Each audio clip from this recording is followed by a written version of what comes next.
Olá, pessoal. Sejam muito bem-vindos aí, então, à nossa sétima aula aí de matemática computacional. Então, hoje a gente vai trabalhar com um assunto relacionado aí à criptografia. Essa aula vai se estender, né?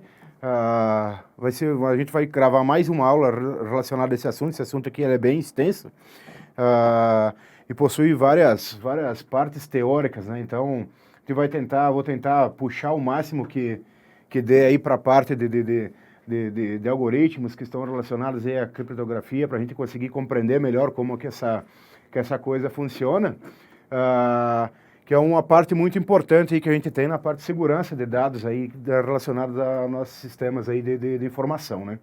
Então, o objetivo dessa nossa primeira aula falando sobre criptografia está relacionado, então, a conhecer os conceitos básicos que a gente tem relacionado a esse tema, né? A compreender as diferenças que a gente tem entre cifras e códigos. Então, existe uma diferença aí que, que é tida dentro da criptografia que relaciona as cifras e os códigos, e compreender, então, os conceitos básicos de criptografia simétrica e assimétrica. Então, a gente só vai dar uma pincelada nesses conceitos aqui agora, e nós vamos aprofundar isso na próxima aula por meio de alguns algoritmos. Aí vamos verificar alguns algoritmos para implementar essas criptografias. Embora um exemplo que a gente vai comentar aqui para diferenciar o que é cifra de código, ela também está caracterizada aqui dentro da parte de criptografia simétrica, né? Nós vamos ver outros algoritmos que estão aqui dentro desse carinha aqui também, beleza? Muito bem, então, o significado de criptografia está relacionado com algumas palavras gregas, né, de cripto, de oculto, secreto e coisas do gênero, e grafos relacionados à escrita, né? Então, que a criptografia, o principal objetivo dela é a gente ter informações, essas informações serem conhecidas, vamos supor, por nós, e a gente vai transmitir ela por algum tipo de meio de comunicação. Então a gente vai criptografar isso, como se a gente embaralhasse algumas coisas aí, para que se alguém quisesse interceptar essa mensagem, não fosse compreensível, né? Então, por isso essa questão aí de oculto, que a gente tem aí dentro dessa parte aí da criptografia, ou esconder alguma coisa. Então, de modo geral, a criptografia ela vai fazer parte de um campo muito mais amplo, né, dentro dessa parte. Então, a criptografia em si ela vai ser uma técnica de codificar e decodificar uma determinada informação. Então, a gente codifica essa informação num formato onde que seja inteligível para um possível receptor indevido dessa mensagem, e depois a pessoa, o elemento, o receptor aqui dessa mensagem vai decodificar ela aqui e verificar que é a mensagem que é. Então temos aqui também a criptoanálise, que está relacionada e a quebra da criptografia que vai ser utilizada para alguma transmissão, e a criptologia envolve as duas áreas, né? Então a criptografia e a criptoanálise, né? Onde que envolve a quebra de uma criptografia e os criptosistemas, que vão ser mecanismos, então, ou algoritmos que vão ser utilizados para gerar a criptografia, um tipo específico aqui de criptografia. Então, dessas técnicas, elas são muito utilizadas na segurança de sistema, né? Então elas vão desempenhar um papel muito importante na autenticação de usuários e recursos, né? Que hoje, quando a gente faz uma autenticação tipo no celular, ou até mesmo num portal web, num site web, que é onde que a gente tem algumas informações que são confidenciais, provavelmente esses sistemas eles utilizam uma forma aí de criptografar as informações para a gente ter acesso a alguns recursos que a gente tem. Então, na computação, a segurança de redes consiste em algumas medidas, né, para desviar, prevenir, detectar e corrigir, né? Então, violações de segurança que envolvem a transmissão dessas informações, né? Então, quando a gente está navegando na internet, altas taxas de dados são transmitidos entre os computadores, e em muitos casos aí pode ser que tenha alguém querendo interceptar essas informações que a gente está transmitindo, principalmente se for questões sigilosas, né? Então, se isso vazar alguma coisa, o cara conseguir, a pessoa que está interessada nessas informações aí, que conseguir obter alguma coisa, se essas informações estiverem criptografadas, há um risco menor de serem descobertas, né? Por esse receptor indesejado aí da informação que a gente vai ter. Então, uma definição bem interessante que Stalin traz aqui é que a segurança de computadores, então, ela vai ser a proteção fornecida por um sistema de informação automatizado, né, a fim de alcançar os objetivos de preservar a integridade, a disponibilidade e a confidencialidade dos recursos aí de um sistema de informação, né. Então, que as informações que a gente tem, elas sejam íntegras, né, sejam disponíveis de forma rápida, né, e sejam confidenciais, né. Então, a integridade, ela visa a prevenção, né, contra a modificação, para que a nossa informação, do mesmo jeito que a gente transmitiu ela chegue, né, não tenha nenhuma distorção no envio dessa mensagem, para não haver problemas com isso. Ela tenha um rápido acesso e confiável, né, das informações, e a confidencialidade está relacionada então à prevenção, né, as restrições então autorizadas e relacionadas ao acesso e divulgação aí dessa informação, ou proteger a privacidade dos indivíduos ou de informações privadas, né? Quando a gente deseja que quando a gente faz um cadastro em algum lugar, essas nossas informações não caem em domínio público, para a gente não ter as nossas informações aí utilizadas de forma indevida, né? Muito bem. Então, a criptografia, de modo geral, ela vai ser uma área da matemática, né, que tem por finalidade o estudo de técnicas e princípios que produzem a transformação de uma informação. Então, a gente vai ter uma determinada informação, a gente vai transformar essa informação, de modo que, quando a gente estiver transmitindo essa informação, ela não seja inteligível por um possível interceptador indesejado, né? Que a gente consiga, que exclusivamente a pessoa que se destina a essa mensagem consiga ler ela de forma íntegra, né, naquilo que a gente quer. Então, aqui a gente tem um exemplo, a gente tem um texto, né, onde que a gente conseguiria, olhando esse texto, a gente conseguiria compreender ele, né, do que vai ser enviado aqui por um emissor. Esse emissor vai criptografar esse elemento, esse texto cifrado aqui, ele vai ser transferido aqui para um receptor, esse receptor aqui vai decriptografar essa informação, e o mesmo texto que a gente tinha aqui no início, ele vai aparecer aqui para o receptor no final aqui desse envio aí dessa informação. Então, basicamente, é isso que um sistema de criptografia faz, né? Então, resumindo isso, a informação é criptografada utilizando um sistema de criptografia, né, que resulta num texto codificado. Esse texto codificado, então, ele vai ser transmitido, né, e recebido e decodificado. Assim, a codificação e decodificação são consideradas funções inversas, né, pelo fato de que a gente vai codificar uma informação de um determinado texto ou qualquer outra coisa que a gente está querendo enviar, e para a gente obter isso aqui de volta, a gente vai ter que fazer o processo inverso para decodificar esse cara e a gente ter o nosso texto original aí novamente, beleza? Muito bem, então, aqui eu trouxe um exemplo bem interessante a ser observado, e clássico, né, que está relacionado à quebra de um código que ocorreu aí na Segunda Guerra Mundial, que os alemães tinham uma máquina, que denominava essa máquina aí, chamava isso aí de código Enigma, né, que eles pensavam que era praticamente indecifrável, e foi um trabalho bem árduo para conseguir quebrar esse código que eles usavam aí, esse código aqui, Enigma. Então, isso aí foi realizado depois de muito tempo aí, muito trabalho, um trabalho exaustivo aí de analistas ingleses, incluindo o matemático aqui, Alan Turing. Se vocês tiverem interesse, é bacana vocês darem uma pesquisada sobre a máquina de Turing, uma máquina teórica que objetiva simular vários processos ela visa simular qualquer computador físico, né? Então, é bem interessante o conceito que ele teve lá muitos anos atrás, quando ele pensou nessa máquina de Turing, né? Então, nessa época aqui, ele era considerado invencível, né? E, ao ser decifrado, então foi possível os inimigos aí, dos alemães conseguirem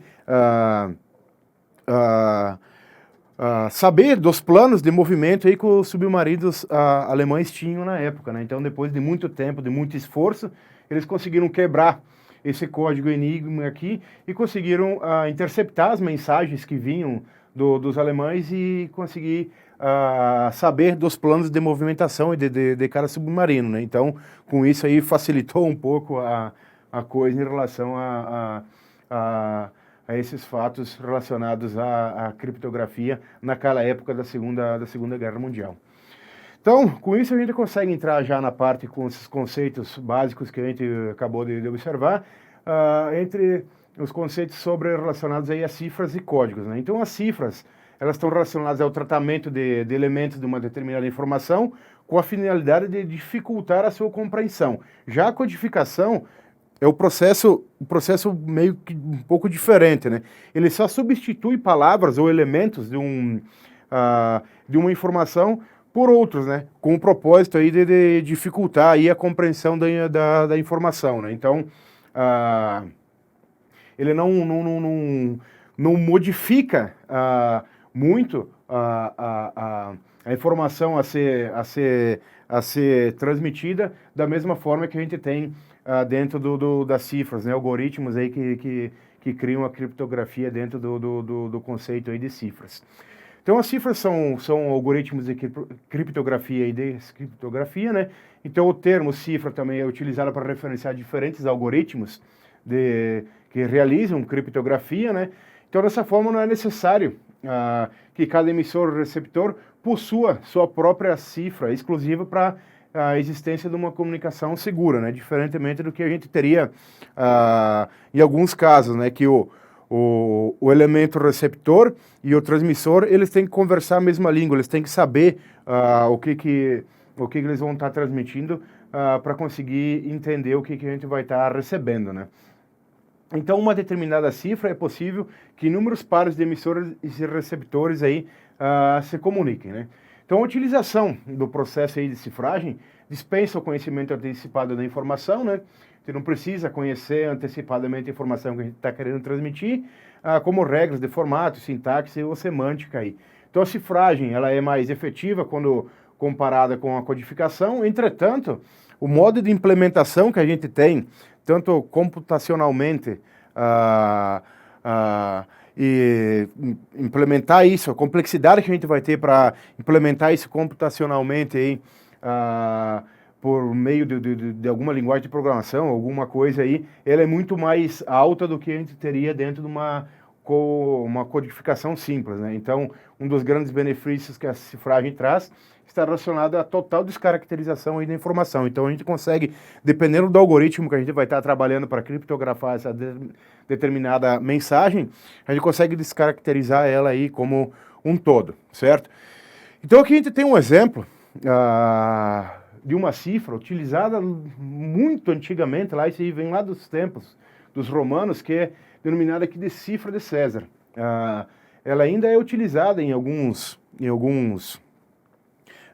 transmissões de informação para conseguir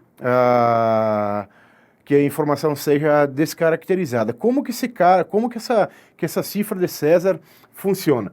Ela basicamente está relacionada com o deslocamento de uma sequência fixa de caracteres, né, conhecidos pelo emissor e pelo receptor. Aqui eu trouxe aqui como exemplo o alfabeto aqui, composto aqui por 26 letras, né, do alfabeto, aonde que no momento que a gente aplica esse conceito, esse mecanismo aqui, composto aqui pelas cifras de César, a gente consegue implementar isso por meio de algum algoritmo, a gente faz o deslocamento dessas letras, e no momento que a gente faz o deslocamento delas, a gente substitui. Então, o processo inverso, quando a gente faz a substituição da letra criptografada e a gente vem para o processo inverso, a gente cai na mesma letra que a gente estaria anteriormente, certo?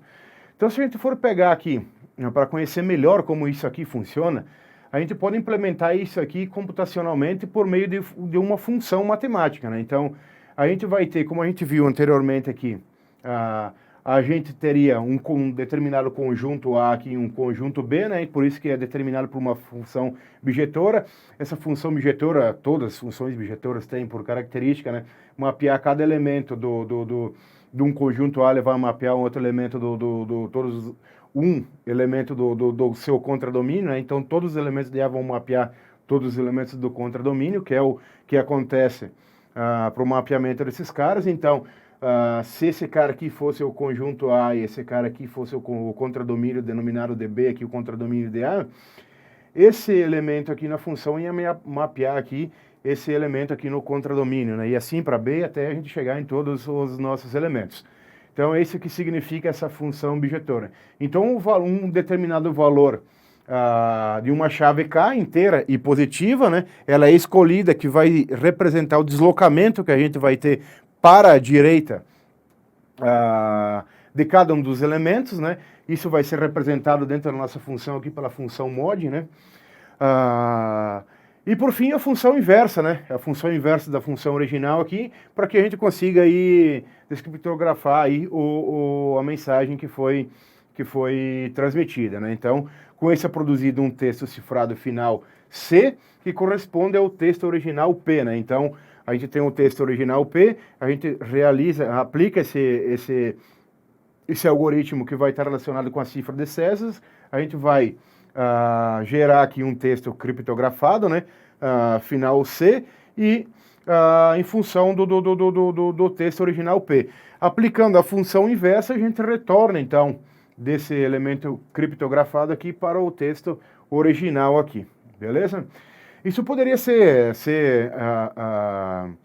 realizado também diretamente deslocando o elemento K unidades aí para a direita, né? Então, aquela função shift lá de deslocamento que a gente viu em aulas passadas, ela poderia ser implementada para deslocar esses elementos aqui para o lado direito, certo? Então, aqui tem as duas funções, né? A função codificadora, que vai codificar aqui o nosso texto original. Então, a gente tem a função, o módulo aqui desse elemento, por que 26? Que são 26 letras que a gente tem no alfabeto que foi demonstrado anteriormente. E aqui a nossa função inversa, né?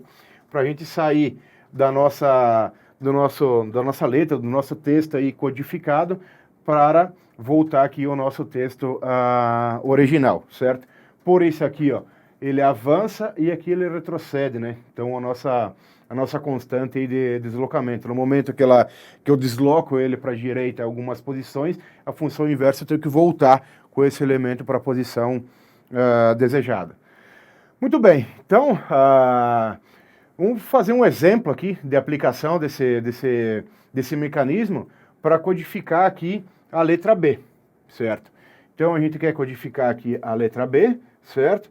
Para enviar essa letra aqui codificada para um receptor. Então, quando a gente chegar nesse receptor, esse receptor vai ter que ter a capacidade de decifrar essa mensagem que eu mandei para ele e voltar aí para o ponto original. Então, se eu vou mandar B, eu vou criptografar essa mensagem. No momento que chegar essa mensagem criptografada lá, ele vai ter que saber que ele recebeu o B, certo? Então, aplicando isso dentro dos elementos e sabendo que a gente vai ter um deslocamento aqui de um inteiro de 3, o que a gente precisa saber? Se o texto original que a gente vai estar querendo mandar é o B, então a gente só faz a substituição dentro dessa função aqui, né? Se a gente fosse pegar aqui o P, vai ser representado por B, né? Que é o elemento que a gente vai estar mandando, né? Então a nossa função aqui vai ser G de B mais um elemento K, né? Que é o 3, na realidade. E o módulo 26, né? Que é a quantidade de elementos. Aí vocês podem estar pensando, mas aqui acaba no 25, mas eu tenho 26 letras aqui, certo? Por isso que é módulo 26. Então, substituindo isso aqui, isso aqui vai ficar da seguinte forma. O B é representado por 1, né? Mais a constante que eu vou querer deslocar, certo? Isso aqui, o módulo 26. Ok. Eu não sei se todos vocês sabem como é que calcula o módulo, né? Mas basicamente é 3 passos que a gente precisa realizar para calcular o módulo. O primeiro passo dele é dividir esse elemento pelo módulo. Então aqui a gente vai ter 4, né? 4 mod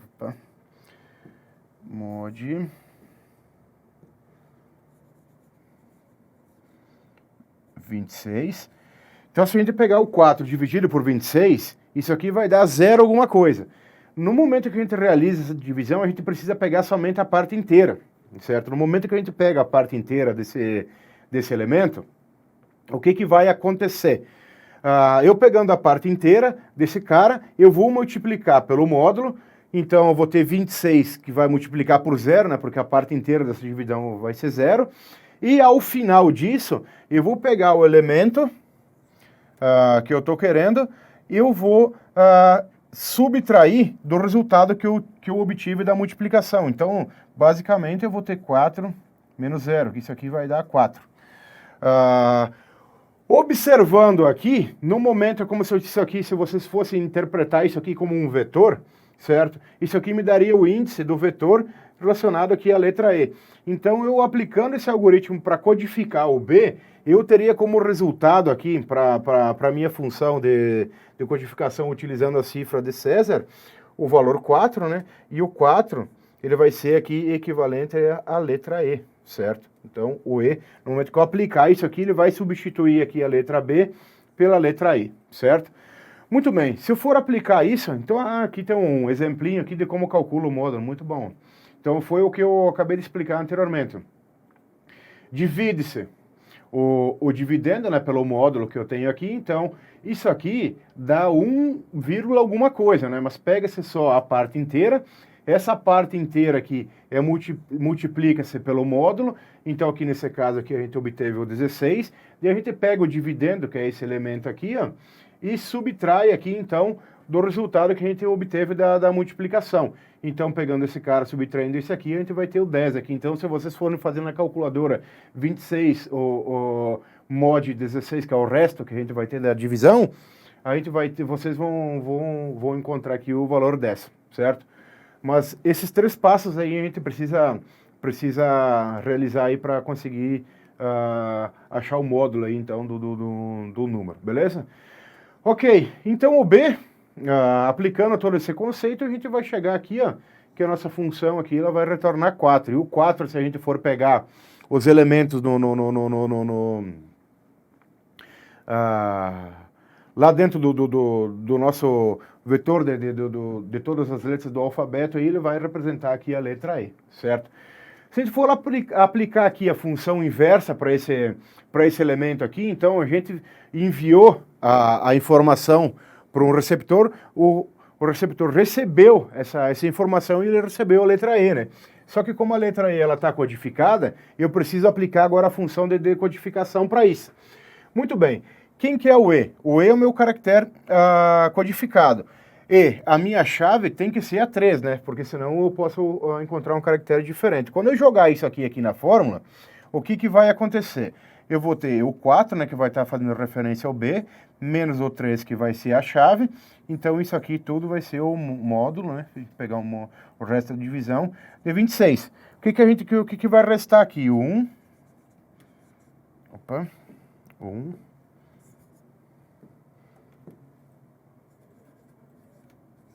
Mod 26.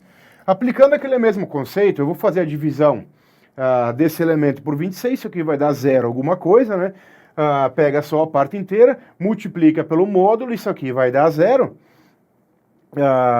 Isso aí dando 0, então eu fazendo 1 menos 0, eu vou encontrar o 1, né? O 1 vai estar fazendo referência aqui exatamente aí à letra B. Então, é um mecanismo bem simples de ser aplicado, mas dá uma ideia de como que isso foi pensado, né? A gente vai ver outros algoritmos de criptografia simétricas que também utilizam esse conceito aqui do resto de divisão para aplicar espécies de algumas criptografias aí dentro desse contexto, certo? Então, aplicando tudo isso aqui, passando isso aqui para essa formulação, a gente vai achar 1, e o 1 está referenciando aí a letra B, certo? Muito bem.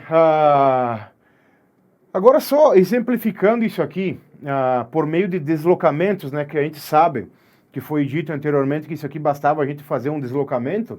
Se a gente pegasse aqui, então, uma palavra agora, né? Então, tem a palavra FEITEP aqui, a gente quer aplicar as cifras de César para conseguir enviar essa mensagem criptografada.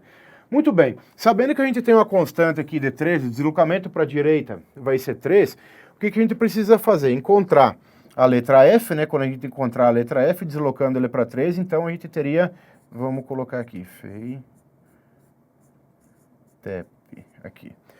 Beleza, se eu estou na letra F, eu vou deslocar isso aqui 3 posições. Se a gente fosse aplicar isso na função, só para vocês verificarem que é isso aqui mesmo que vai acontecer.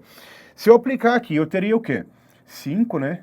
Mais 3, que é o elemento, que é a constante que a gente tem. Isso aqui seria igual a 8, né? O 8 a gente vai tirar o módulo de 26, né? Então, tirando o módulo de 26, com isso aqui vai dar 0 também, porque eu tenho um maior aqui. Então, eu vou ter 8 menos 0, isso aqui vai dar 8, né? Então, quem que é o número 8 aqui, ó? Aqui seria o I, né? Então, o F seria substituído pela letra I. E o E? O E seria substituído por quem? Pelo H, né? Aplicando esse mesmo conceito do deslocamento aqui de 3 elementos para a esquerda.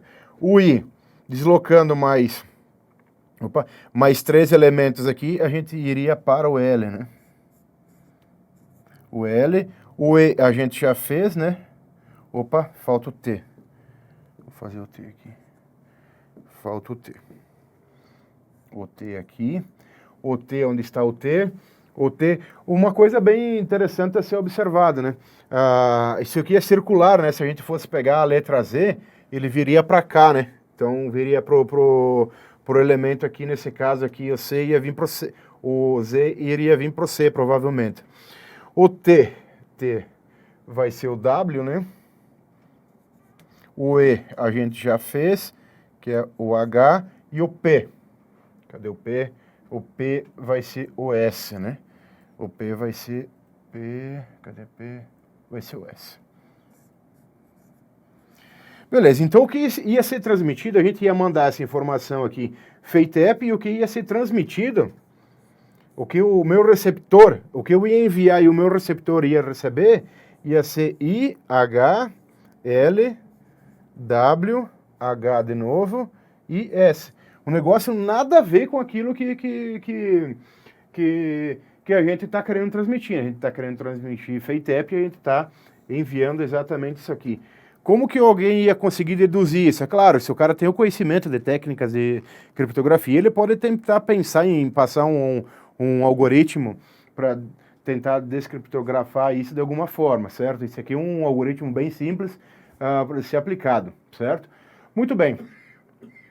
Então, isso está relacionado às cifras, né? Os códigos, a codificação, então, ela vai estar relacionada então à substituição aí de uns elementos que fazem parte aí de uma comunicação entre outros elementos. Então, a gente vai ter um determinado elemento, a gente vai substituir por outro, visando dificultar aí a compressão da informação a ser transmitida, né? Então, dessa forma, existe a necessidade do conhecimento prévio dos dados e do contexto aí da informação que a gente vai estar querendo enviar. Então, alguns exemplos de códigos conhecidos que servem para tentar dificultar a interpretação da mensagem que a gente vai estar querendo enviar é o código Morse. Não é todo mundo que sabe, né? Eu, praticamente, se alguém estiver enviando um código Morse para mim, eu não vou conseguir interpretar ele, né? O código fonético internacional, que é utilizado no meio militar de aviação, e o código Q, que é usado aí pelos elementos as pessoas que utilizam radioamador, né? Então, o código Morse, basicamente, ele vai ser baseado em pontos e traços, né? Que é a forma que a gente vai representar as letras e números e assim sucessivamente. E cada elemento desses pontos e traços, eles são sinais elétricos, né, que são transmitidos, e eles têm um tempo, para uma duração específica para conseguir serem interpretados. Então, o ponto, ele tem 1,25 avos de segundos de duração, ou 0,04 segundos, né? E o sinal elétrico relativo ao traço, ele vai ser 3 vezes esse elemento. Então, acho que deve dar 0,12, se eu não estou enganado. Então, o intervalo que a gente tem entre uma palavra são separados por 3 vezes esse tempo que a gente tem aqui, e as palavras 7 vezes esse tempo que a gente vai ter aqui. Então, o intervalo que a gente tem entre a transmissão desses elementos de uma palavra para outra, ela vai ser reconhecida em função desse tempo que a gente tem de espera entre uma transmissão e outra. Então, esperou 7 vezes um determinado tempo, a gente sabe, acabou a palavra e agora começou outra palavra. Então, aqui tem algumas representações, como que seria representada aqui a letra A? Por um ponto e um traço. A letra B, um traço e 3 pontos. Tudo isso caracterizado pelos tempos que foram definidos anteriormente. No momento que isso aqui fosse recebido, ele era decodificado, né? E conseguia saber aí o que estava querendo ser aí transmitido. Outro tema interessante que a gente vai só um apanhado geral aqui, que a gente vai trabalhar melhor em cima disso aqui, principalmente os algoritmos que estão envolvidos aqui, está relacionado então às criptografias de chave simétrica e assimétrica, né? Então a chave simétrica ela utiliza a mesma chave para o emissor e o receptor, então existe uma chave, essa chave aqui ela vai ser compartilhada entre o emissor, o transmissor aqui e o emissor, né? Então o texto vai ser, a gente vai ter um determinado texto, esse texto aqui vai ser cifrado, esse texto cifrado vai ser transmitido para o receptor vai receber e vai descriptografar essa informação por meio de uma chave secreta que é compartilhada entre os dois, que seria mais ou menos o mesmo princípio que a gente acabou de utilizar no exemplo aí das cifras de César. O conceito é mais ou menos o mesmo, porque aquela cifra de César ela é uma chave simétrica, né? Uma criptografia simétrica. A chave assimétrica, ela é caracterizada por possuir 2 chaves, né? Então tem uma chave privada e uma chave pública, né? Então a chave privada ela é de posse sempre do receptor, e ele que distribui essa chave aí para os elementos de fora, certo? Então basicamente é isso que nós temos. Isso baseado num exemplo, vamos supor, vamos chamar esse computador aqui, ele está sendo denominado de Alice, esse outro computador aqui de Bob. Isso veio do exemplo do livro dessa fonte aqui. Inclusive, até no final eu ia fazer um comentário. Quem quiser se aprofundar um pouco mais nessa parte de comunicação de dados, principalmente, que vocês vão estudar disciplinas relacionadas a redes de computadores, esse livro aqui é um livro muito bacana para isso. E tem um outro livro de sistemas operacionais que estão que tem nas referências aqui também, que tem algumas coisas bem bacanas aí que vocês podem tá pesquisando. Então, Alice deseja enviar uma mensagem para Bob, né? Então, o computador aqui denominado de Alice. Alice usa a chave pública para criptografar a informação, então a chave privada aqui é de posse de Bob, né? Então ele vai compartilhar essa chave pública. Alice vai pegar essa chave, vai gerar a criptografia, né?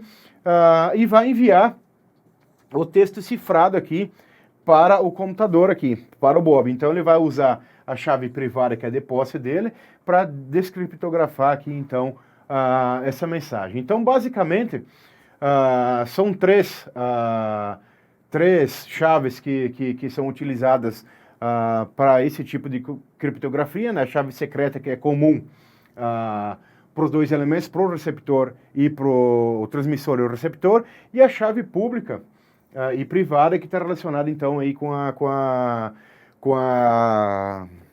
criptografia aí assimétrica, beleza? Muito bem, então eu deixo um exercício para vocês, isso aqui vocês pesquisem